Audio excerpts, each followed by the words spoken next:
మిత్రులారా నమస్తే. సాహితీ సంపంగులకు స్వాగతం. ఇందులో భాగంగా నేటి నవలా సంపంగి ఐ లవ్ ఇండియా 7వ భాగం. నవలా రచయిత డాక్టర్ దిలావర్ గారు, చదువుతున్నది శ్రీమతి సోంపాక సీత. మరి మీ నాన్న కోసం ప్రయత్నించలేదా అని అడిగాడు కిరణ్. పెళ్ళి చాలామంది జీవితాల్లో ఒక అందమైన మరుపురాని ఓ మలుపు. కానీ మా నాన్నకు అదొక శాపంలా పరిణమించింది. మధుమాసమై విరియాల్సిన వారి సాంసారిక జీవితం మోడువారిన శిశిరమైంది. వైవాహిక జీవితం విచ్ఛిన్నమయ్యాక విపరీతమైన నిరాశ నిస్పృహలకు లోనయ్యారు నాన్న. ఆయన క్రమంగా ఈ ప్రపంచానికి దూరంగా ఒంటరిగా ఉండటం మొదలెట్టాడు. వేలాది మంది శిష్యులకు అనర్గళంగా నాట్యశాస్త్రం బోధించిన ఆయన మౌనాన్ని ఆశ్రయించాడు. పోగొట్టుకున్న మనశ్శాంతిని ఏకాంతంలోనే వెతుక్కునే ప్రయత్నం చేశారు. లోపల బయట శూన్యమే ఆవరించింది. ఏకాంత యోగ సమాధిలోనే జీవితం గడుపుతున్నాడు. చిన్న గదిలో బయట ప్రపంచంతో సంబంధం లేకుండా అంతర్ముఖుడై తనలోకి తాను ముడుచుకుపోయాడు. 2 సార్లు నాన్న జాడ కోసం చెన్నై వెళ్ళాను. ఆయన ఆచూకీ ఏమీ తెలియలేదు. ఆ తర్వాత ఆయన హైదరాబాద్ మకాం మార్చాడని తెలిసింది. ఆ పైన నాన్న గురించి ఏ సమాచారమో నేను తెలుసుకోలేకపోయాను. ఖిన్నురాలై నిరాశతో అన్నది మైథిలి విచారంగా. ఎన్నాళ్ల నుంచో ఘనీభవించిన దుఃఖం ఆమె కళ్ళలోంచి కన్నీరు ధారాపాతంగా కారిపోతున్నది. అనుకోకుండా కిరణ్ మనసులో ఏవో జ్ఞాపకాల నీడలు తారాడాయి. కిరణ్ గుండెలో ఎవరో చెయ్యి పెట్టి దేవినట్టు తల్లడిల్లిపోయాడు. మైథిలి, చీకటి పడుతున్నది, ఇక వెళ్దామా అన్నాడు కిరణ్. బరువెక్కిన గుండెలతో ఇద్దరూ తల వంచుకుని మౌనంగా ఇంటిదారి పట్టారు. ఇంటి దగ్గర లాస్య ఒక్కర్తే ఉంది. ఇంకా అన్నయ్య రాలేదు. మంచిదే అయింది. సమయాన్ని సద్వినియోగం చేసుకోవచ్చు అనుకున్నది లాస్య. ఇంతలో సెల్ ఫోన్ రింగ్ అయింది. సెల్ ఫోన్ తీసుకుని బటన్ నొక్కి ఎవరా అని చూసింది. పీటర్. గుండె గుబగుబలాడింది.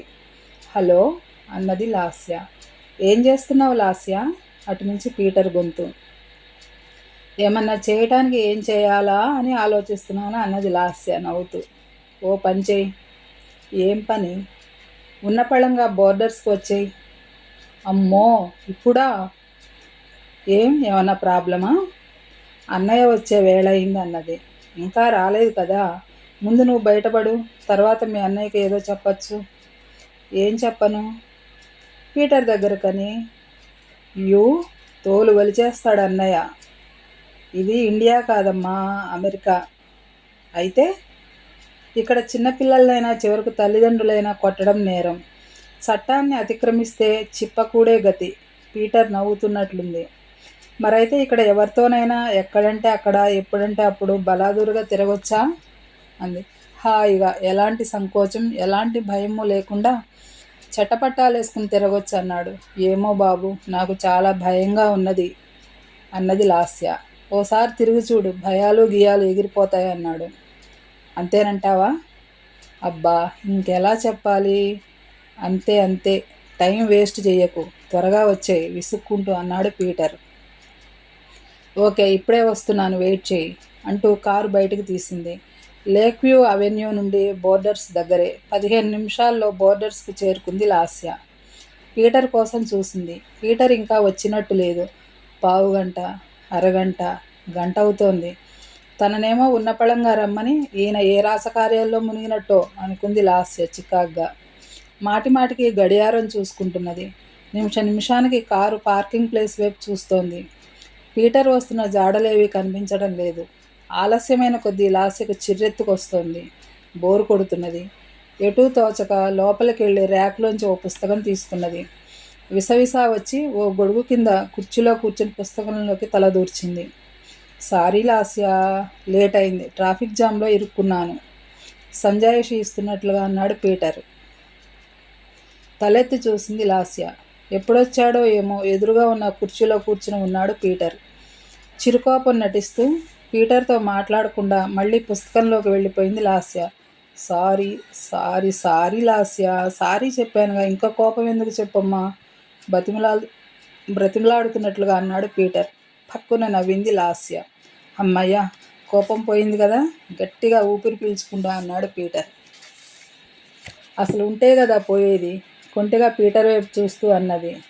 Then I am very lucky.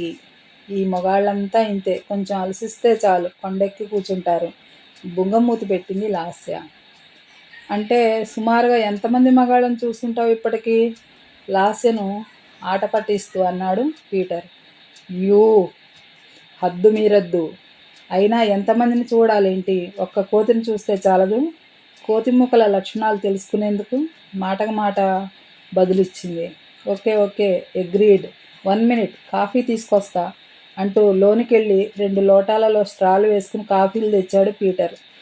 ఒక లోటా లాస్య ముందు పెట్టాడు. జేబులోంచి సిగరెట్ ప్యాకెట్ తీసి ఒక సిగరెట్ బయటకు లాగి నోట్లో పెట్టుకున్నాడు. లైటర్తో సిగరెట్ వెలిగించి వెనక్కి వాలి తృప్తిగా గుండెల నిండా పొగ పీల్చాడు. ఎంతో రిలీఫ్గా అనిపించింది. మళ్ళీ యథావిధిగా చక్కగా కూర్చొని కాఫీ లోటా అందుకున్నాడు. కాఫీ సిప్ చేస్తూ మధ్య మధ్య సిగరెట్ పొగ పీలుస్తున్నాడు. లాస్య కూడా చేతిలోని పుస్తకం పక్కన పెట్టి కాఫీ లోటా అందుకుంది. అవును, ఏదో పుస్తకం చదువుతున్నట్టున్నావు? కుతూహలంగా అడిగాడు పీటర్. పుస్తకం చేతిలోకి తీసుకుని ముఖచిత్రం మీద టైటిల్ ఓసారి చూసి పోయమ్స్ అగైనెస్ట్ ది వార్ అని చెప్పింది లాస్య. వావ్, నేను చదివాను. యుద్ధానికి వ్యతిరేకంగా వైట్ హౌస్లో సింపోజియం ఏర్పాటు చేస్తే 200 మంది కవులు పాల్గొన్నారట.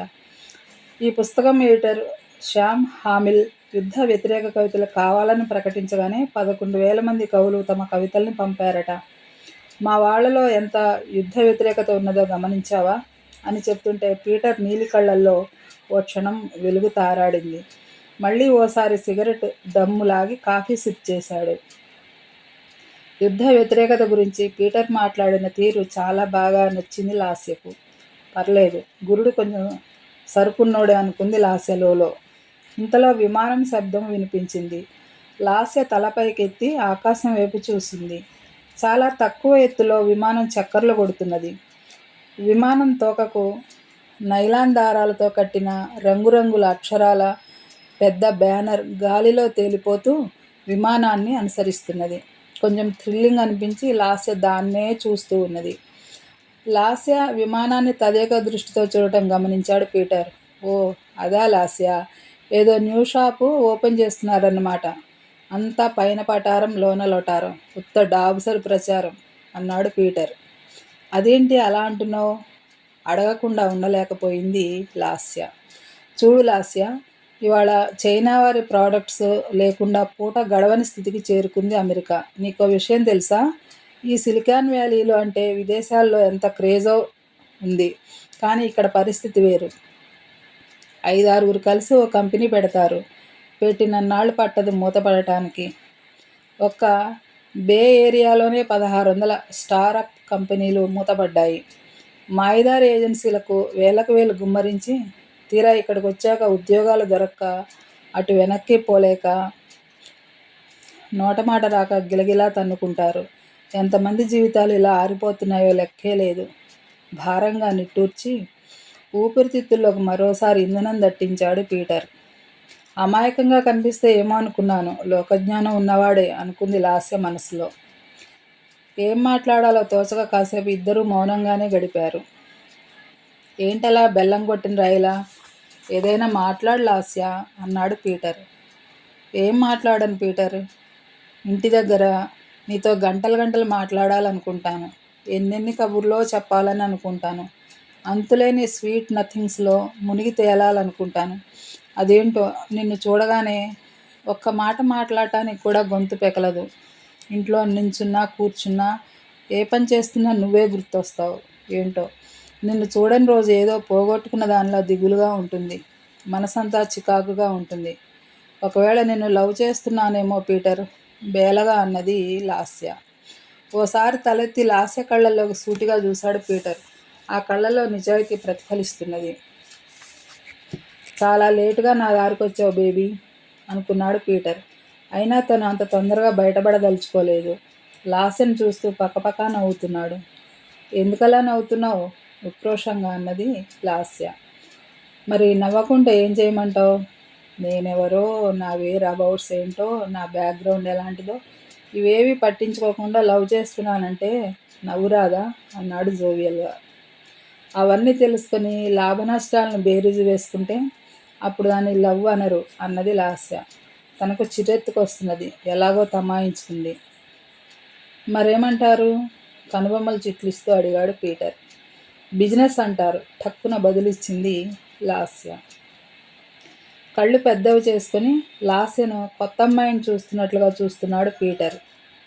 ఇంతకు నువ్వేమంటావు లాస్య? నిట్టూర్పు విడుస్తూ అన్నాడు పీటర్. నీకు తెలియదా? సీరియస్గా అన్నది లాస్య. ఇది మరీ బాగుంది. నాకెట్లా తెలుస్తుంది? భుజాలెగరేస్తూ అన్నాడు. మళ్ళీ నా నోటితో చెప్పించాలనా? నిష్ఠూరంగా అన్నది. పీటర్కు మళ్ళీ నవ్వు లోపల నుంచి తోసుకుని వచ్చింది. లవ్ చేస్తున్నానంటావు అంతేనా? మరి నా ఏజ్ ఎంతో తెలుసా? ఏదో కొత్త విషయం చెప్పబోతున్న వాడిలా ముఖం పెట్టి అన్నాడు. ఎంతేమిటి? పీటర్ వైపు చూడకుండానే క్యాజువల్గా అడిగింది. 40 అన్నాడు కొంత ఇబ్బంది పడుతూ. నువ్వు అలా కనపడవు పీటర్. అయినా 40 ఈజ్ నాట్ ఓల్డ్ యూనో అన్నది లాస్య పీటర్ వైపు తిరిగి. మా దగ్గరైతే 40 ఏళ్ల వృద్ధుడు అని మొదలెడతారు రచయితలు ఉక్రోషంగా అన్నాడు పీటర్. రచయితలు గదా, సర్వస్వతంత్రులు. వాళ్ళు ఎలాగైనా రాస్తారు అన్నది లాస్య. మా హాలీవుడ్ సినిమాలు చూసావా? అంతా ముదురుసరికే. ఇటీవల ఓ ముసలి జేమ్స్ బాండ్కు వేలాది మంది పడుచమ్మాయిలు ప్రేమలేఖలు రాశారట. ప్రేమించడానికి వయసుతో పనేముంది అన్నది వాళ్ళ వాదన. ఇప్పుడిప్పుడే కొత్త నీళ్లు కూడా వస్తున్నాయనుకో. అంతెందుకు, మా నాన్నని పెళ్లి చేసుకున్న అమ్మాయిది సరిగ్గా నీ వయస్సే అన్నాడు లాస్య ప్రేమను సమర్థిస్తున్నట్లు. వచ్చే నవ్వును ఆపుకోవటం కష్టమైంది లాస్యకు. ఇంతకీ నువ్వు మ్యారీడా అన్మ్యారీడా? యథాలాపంగా అడిగింది. రెంటికి పెద్ద తేడా లేదనుకో. ఓ గర్ల్ ఫ్రెండ్ ఉండేది. ఉట్టి లూజ్ క్యారెక్టర్. నేనంటే పడి చచ్చేది. ఎర్రగా బుర్రగా నదురుగా ఉన్నదని ఎవడో ఎగరేసుకుపోయాడు. ఇక్కడ ఇది వెరీ కామన్. టీనేజీ రావటమే ఆలస్యం. బ్రహ్మచర్యాన్ని కన్యాత్వాన్ని మిసిసిపిలో తొక్కేస్తారు. ముఖంలోని భావాలు లాస్య చదవకుండా జాగ్రత్త పడుతూ అన్నాడు పీటర్. ఇవన్నీ చాలా మామూలు విషయాలైనట్లు నిర్లిప్తంగా చెప్తుంటే విస్తుపోయి వింటున్నది లాస్య. కొంచెంసేపు ఇద్దరికీ మౌనమే శరణ్యమైంది. తల దిమ్మెత్తినట్లుగా ఉంది. మళ్ళీ ఓ రౌండ్ కాఫీ తాగుదాం. లాస్య జవాబుకి ఎదురు చూడకుండా లోనికెళ్ళి కాఫీ కేప్లో 2 కాఫీలు తీసుకుని వచ్చాడు. ఒక లోటా లాస్య ముందుంచి ఒకటి తన ముందు పెట్టుకున్నాడు. కుదిలేచినట్లుంది. సిగరెట్ కోసం జేబులు తడుముకున్నాడు. ప్యాకెట్ బయటికి తీసి అందులోంచి ఓ సిగరెట్ను వేలుతో పైకని నోట్లో పెట్టుకున్నాడు. లైటర్తో వెలిగించి తనివి తీరా గట్టిగా 2-3 దమ్ములు లాగాడు. వెంటనే ఎడతెరిపి లేకుండా దగ్గొచ్చింది. కళ్ళల్లో నీళ్లు తిరిగాయి పీటర్కు. పీటర్ పడుతున్న అవస్థను గమనిస్తూనే ఉన్నది లాస్య. పీటర్ దాదాపుగా చైన్ స్మోకింగ్ చేస్తున్నాడు. లాస్య మనసుకు చాలా కష్టం అనిపించింది. ఎందుకంత బాధపడటం? స్మోకింగ్ మానేయొచ్చు కదా. స్మోకింగ్ వల్ల లాస్య చెప్పడం కానేలేదు. సగంలోనే అందుకున్నాడు పీటర్. స్టాప్. స్మోకింగ్ వల్ల థ్రోట్ క్యాన్సర్ వస్తుంది, మౌత్ క్యాన్సర్ వస్తుంది, లంగ్ క్యాన్సర్ వస్తుంది, బ్లడ్ క్యాన్సర్ కూడా వస్తుంది. కిడ్నీలు బ్లాడర్ చెడిపోతాయి, ఎముకలు పెడుసుగా తయారవుతాయి, శరీరం ముడతలు పడుతుంది. ఇక లేడీస్కి అయితే బ్రెస్ట్ క్యాన్సర్ వస్తుంది. ఇక ఫెర్టిలిటీ ఎక్స్ట్రా మనుషుల్ని కుంగదీస్తాయి. నికోటిన్ రూపంలో విషం తీసుకోవద్దంటూ ఇప్పుడు క్లాస్ పీకబోతున్నావు అంతేనా? ఈ విషయాలన్నీ నీకే కాదు, స్మోక్ చేసే వాళ్ళందరికీ తెలుసు నవ్వు ఆపుకుంటూ అన్నాడు పీటర్.